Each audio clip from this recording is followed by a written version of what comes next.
This is why you need to have a lot of money piled up in savings. A lot. I was reading a post from a woman earlier today. She had lost her husband. It's been about 6 months, and she is having a lot of financial issues, financial problems. And it's just one thing after another. You know what I mean? You've been there. We've all been there. Um, the furnace goes out, or you just got to call a repairman. The dishwasher, the refrigerator, the washing machine, and now her car transmission. Yeah, it's and it always does seem to happen that way. It's like when it rains, it pours. It just seems like you can go years, as homeowners especially, you can go years without really any major expenses, just kind of things that you want to do, like if you want to paint or buy new drapes or a new couch, whatever, just those kind of things. But it seems like when things really start going wrong, big ticket things start going wrong, it happens all at once. Your roof, your furnace, your the washer dryer, the transmission, it all seems to happen within a few months' time. Now, when you have lost a spouse, you have enough going on. You have enough stressors. You have enough to be worried about. And then when things like this start to happen, it's not just the money. Of course, the money is huge, but, and let me know if this was your situation.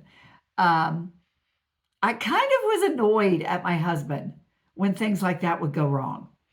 And in the beginning, the first year, I didn't have any really big things, but I would get kind of annoyed with him because he wasn't here to take care of it.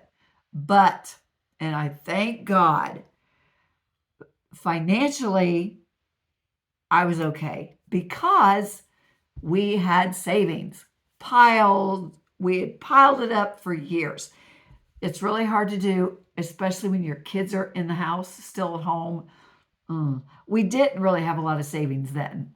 So I'm not saying it's easy, but you don't have a choice. It has to be done. You have to figure out a way now while you're getting two incomes instead of one, because typically when you lose your loved one, if he's still working, okay, one paycheck, you are done. It's gone. Half your income is gone when you lose this person. A lot of people have insurance policies, and that's great, especially when your kids are young. We did not have insurance. Insurance is to replace income, or if you have people to take care of, people depending on you, you need insurance. Well, after we had been, older and the kids were gone for several years, the mortgage was paid off, cars paid off, everything, no debt. So we did not have life insurance because neither one of us were depending on the other one's income, and no one else in the world was depending on us, and we had no debt. So we did not have health insurance. When I went to the funeral home, I know my hair's a wreck. It's growing out. Can you tell? Transition, not good. Sorry. But when I went to the funeral home, yeah, I had not planned on this expense. I had not planned on it. The man, the funeral director, had gone to school with my husband, and they were friends. So he was slicing and dicing that bill. He was throwing in a lot of stuff. He was rounding off figures, but he runs a business. He couldn't give it to me for free. $10,000. I think that's below the national average for funerals. I'm not really sure, but it's probably kind of close. But we had a wonderful service, which is what I wanted. And this guy really helped out by lowering costs, but it was still $10,000 right there. I opened my purse and I wrote a check. You got to have that money. Things are going to happen. The stone, the monument, another $5,000. I knew what I wanted. To me, it was the last big thing I was ever going to buy for him. I did not want to skimp. I wanted what I wanted. And I put a picture on the headstone, and we're both wearing blue. Best picture we ever took. And so I needed a bluish headstone. So whatever. Yeah. I was going to be looking at it forever. So I didn't care.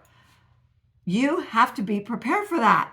Someone in one of my comments said, it's not if you lose someone, it's when, because it's going to happen.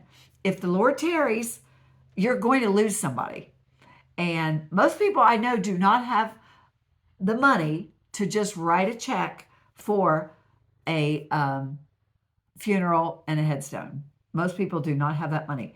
And I know what you're thinking. Teresa, you're living in a dream world. That's impossible, having that kind of money piled up. Well, now this lady that had posted, she's already had a bunch of expenses, big expenses in the last 6 months, and now her transmission is out. And a transmission is huge. That's almost to the point of like, I need to just buy a new car, because transmissions, wow, they're so expensive. So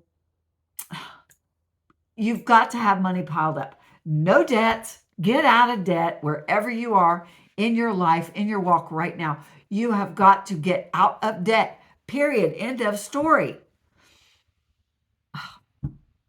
You might be thinking, well, if that happened to me today, tomorrow, next year, 5 years from now, I'll just put it on plastic. I don't have it. I do not have $10,000. I just won't buy a monument.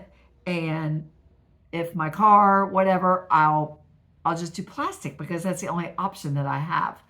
Do you really want to do that? Okay, now you're alone.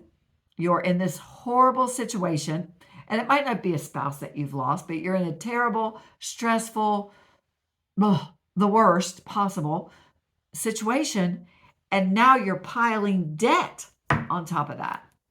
So you just have to have money. You have to have a pile of money. How much? How much money do you have to face unexpected loss of another person, their income, just taking care of your final expenses and all that kind of thing of that person? How much money does it take? A lot. A whole bunch. And if you're getting any value at all from the videos, please like and subscribe, and post me a little $sign down on there, because we're talking about money today. Okay, I am not a fiduciary, financial advisor, counselor, nothing. I am just a person who has lived through a lot of financial travesties, terrible situations with money. I am a saver by nature. I always have been. When I was a little kid, I always would save my candy. I'm just a saver, always have been. So it does come naturally for me to save, but it's still so much work. But you have to figure out a way to make it happen. My financial advisor, he was one of the first calls that I made when I lost my husband. And we did have IRAs and, a little bit of retirement money set back. And he said, Teresa, and I was not old enough to get into it without huge penalties. And of course, Social Security, I was years away from Social Security. So yeah. And he said, Teresa, whatever you do, just forget that you have that money. Pretend it does not exist. He did not know my financial situation at home. I mean, he knew what was in our accounts, but he didn't know how much money I spend at the grocery store and things.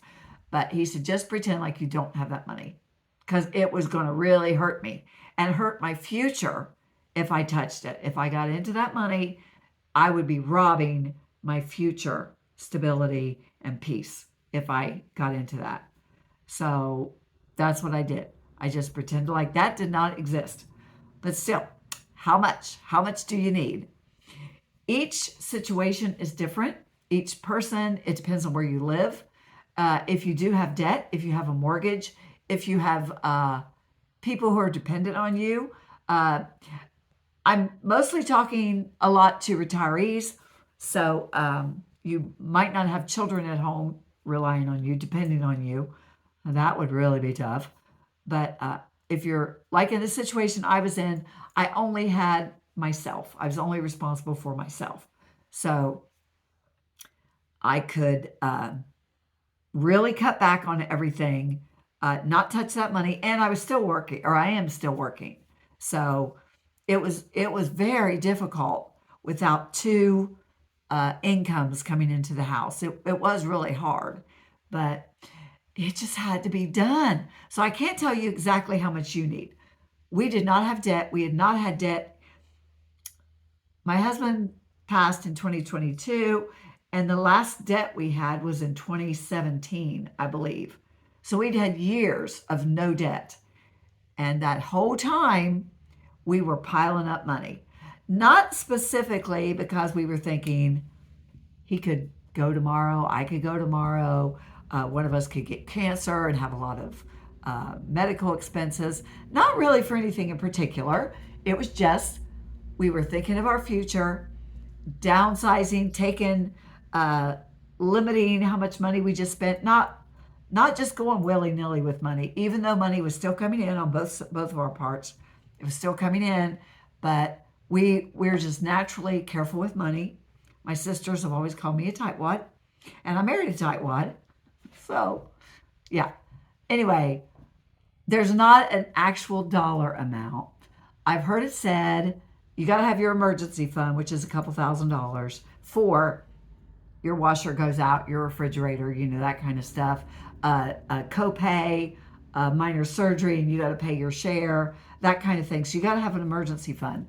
But also, you need to have 3 to 6 months living expenses.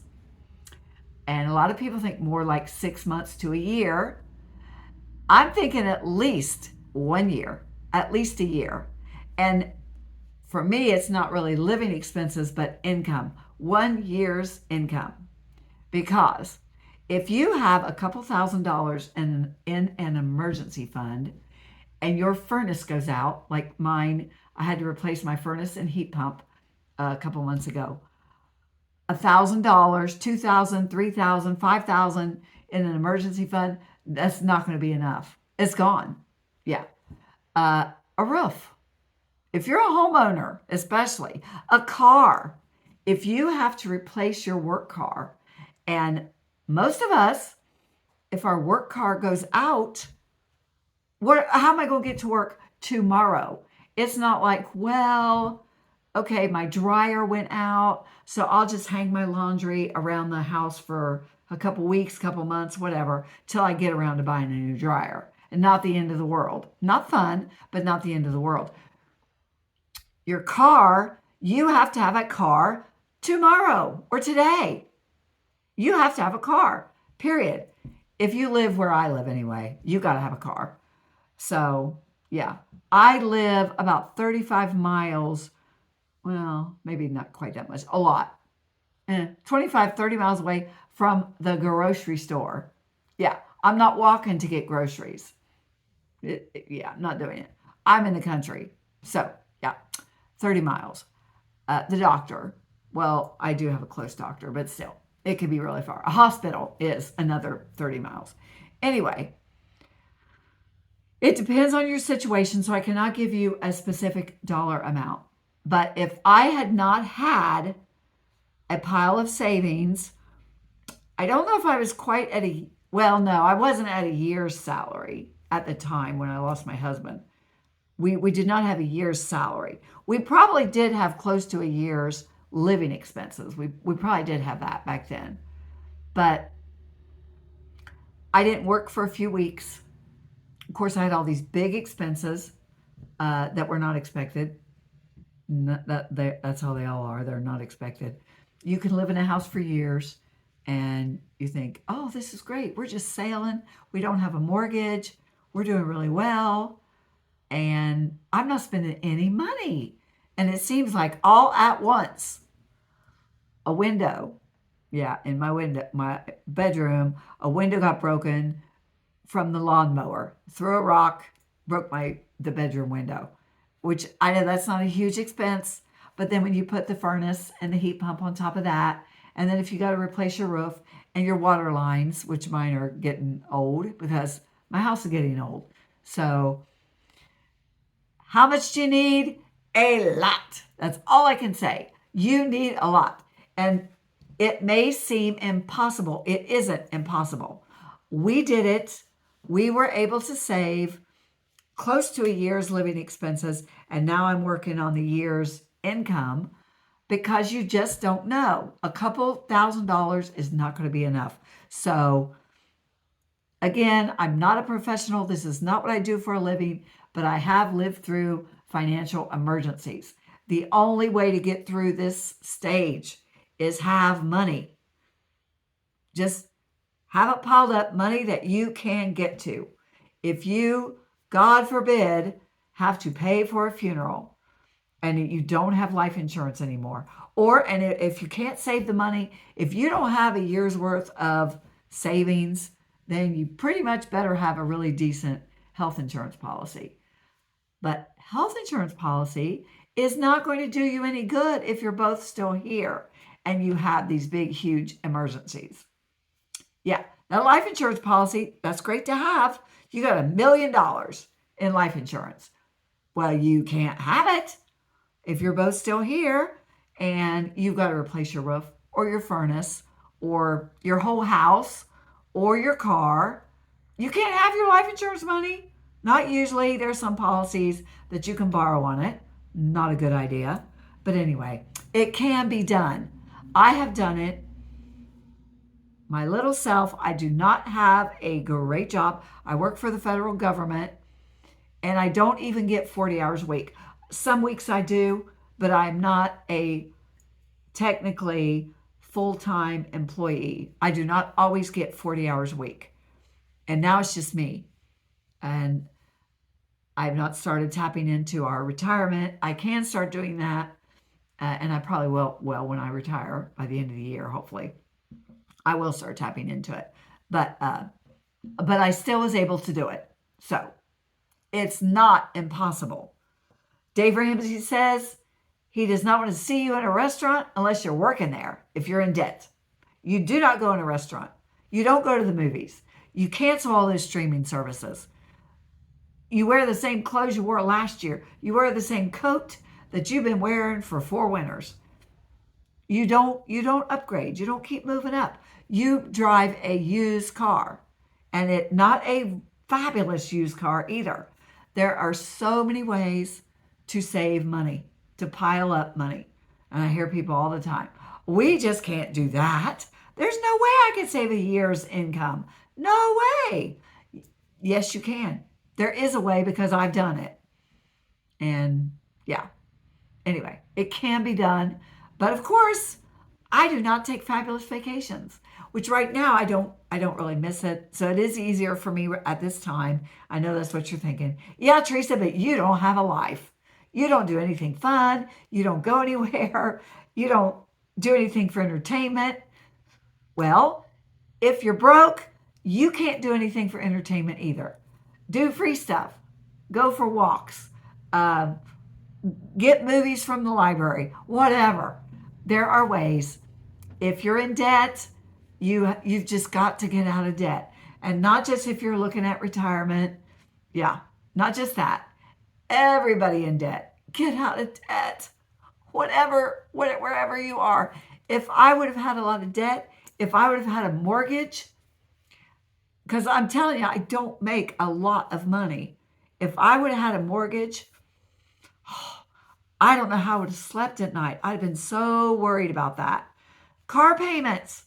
17% of Americans, their car payment is over $1,000. If I would have had that, even half of that for a car payment, because you can't do anything about your car insurance and your taxes and all that. You're going to have that regardless. So you just gotta have the money for those kind of expenses. But a car payment, I could not have done it. just surviving would have been hard enough. And yeah, I could not have saved money like that if I would have had a car payment or a mortgage or, and you're probably not there yet.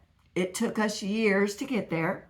We had been married at least 20 years before we got completely out of debt and stopped going back into debt. We would get out of debt for a few years, but we would always go back in, buy a new car or whatever. But it was at least 20 years of marriage before we completely got out of debt and stopped accruing new debt.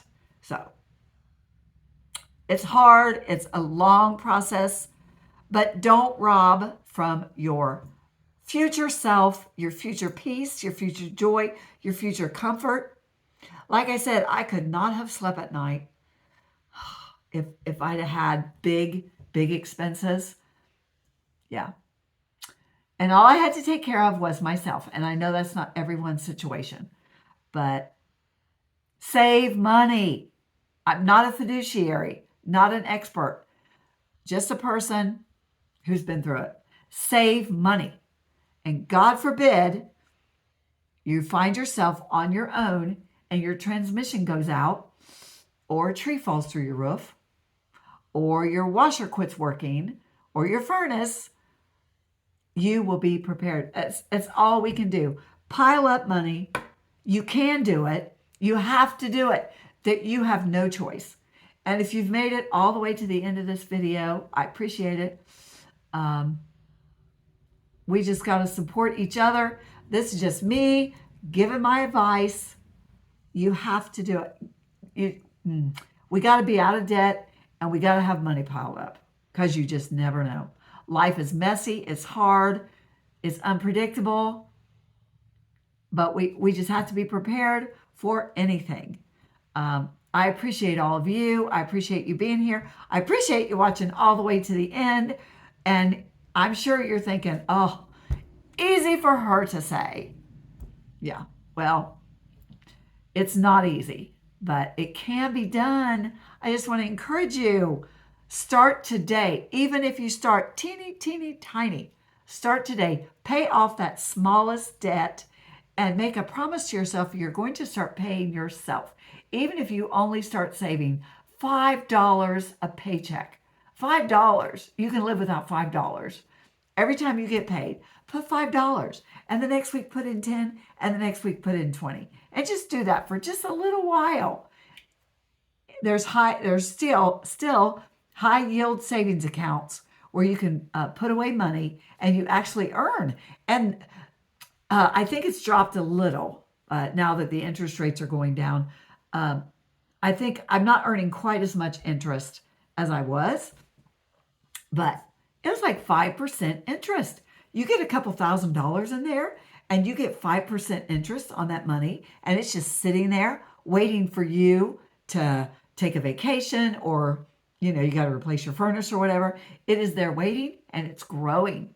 So take advantage. A few dollars here and there, a little bit of an expense that you quit one streaming service and you save that money, or not going to the movies this weekend, not taking the kids to the movies. Good grief, that is like minimum $50. You and your husband take 2 kids to a movie, minimum. And that's if you're cheap with the popcorn. So anyway, it's expensive. One time you skip that, you can put that $50 into your high yield savings account. Just looking out for you because I love you. I want to encourage you. Have a great day. Be encouraged and save that $5. And let me know, are you in debt? Are you working towards paying off your debt? Or are you kind of in a situation where you can start piling up money? We got to do it. We don't have a choice. Life is hard, but it can be amazing as well.